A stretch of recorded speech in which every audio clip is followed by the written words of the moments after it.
welcome to What's Cooking. I'm Lisa Glickman. Today I'm going to do a really great whole wheat pasta dish with some zucchini. Now, zucchini, this is a really different way to use your zucchini. So what I'm going to do is first I'm going to slice it up. So I have my zucchini, and here I have it's like a Japanese slicer that will slice it really thin. If you don't have one of these, you can just use a vegetable peeler to slice the zucchini. But the idea is that we want really, really thin strips so they almost look like pasta.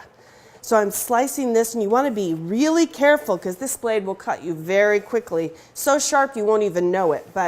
So we want this really thin into ribbons, just like this. And then once it's really thin like this, we're going to put some salt on it. I love using my salad spinner for this because you can use a colander with a bowl underneath, but the salad spinner works great because we have the strainer and then the bowl underneath.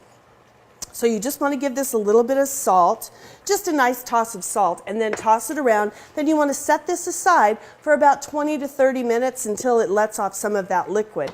Then what I've done is I've rinsed it in cold water really well to get that salt off, spun it around, and then it's here in between these paper towels. So now it's going to go right into our pasta bowl. And see the texture of that? It's changed into, it almost looks like pasta itself. It's really delicious. Now the next ingredient in here, in this pasta dish, I'm going to use some garlic and some red chili flake. And now you can make this as spicy as you like. If you like more chili flake, add less. I have about a half a teaspoon here. And then I'm using a couple of anchovies. These are going to add such great background flavor into the pasta. So you just want to get this, make it nice and chopped, kind of like into a paste.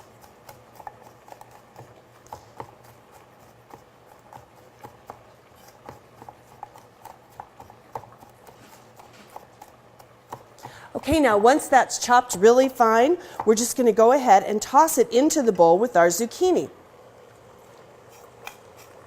Then here I have some toasted walnuts. I love the flavor of toasted walnuts, and the walnuts and the zucchini are going to be perfect together. So in they go, into the bowl with the zucchini, and we're ready for the pasta. Now I'm just going to add a little bit of olive oil, probably 2 or 3 tablespoons, just to kind of loosen this up.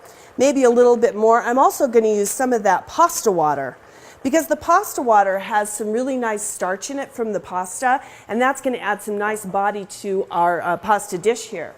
So now that we have the zucchini, the walnuts, and we have the red chili flake, the garlic, and the anchovies, now we just add our pasta.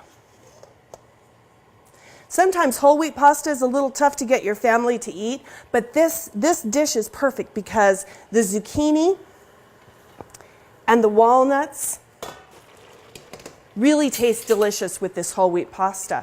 So now all we do is give this a toss. Now this is where we can use some of our pasta water over here, some of our nice starchy pasta water to add a little bit more liquid to that pasta. Doesn't that look great? So we're just going to give this a toss. And then we're going to finish with some Pecorino Romano cheese. Now, Pecorino Romano is a sheep's milk cheese as opposed to Parmesan cheese, which is a cow's milk cheese. So this has a really nice tangy flavor to it. So now all we do is toss it with our cheese. Doesn't that look great?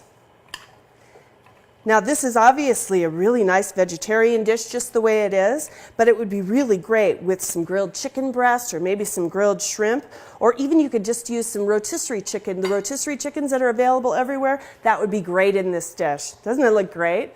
I'm Lisa Glickman. You can find me at my website, lisaglickman.com, and I'm the homegrown chef in every issue of 1859 magazine. It's on newsstands and at 1859oregonmagazine.com, where you can find these recipes at the website. Click Food and Drink, then Oregon Food Blog.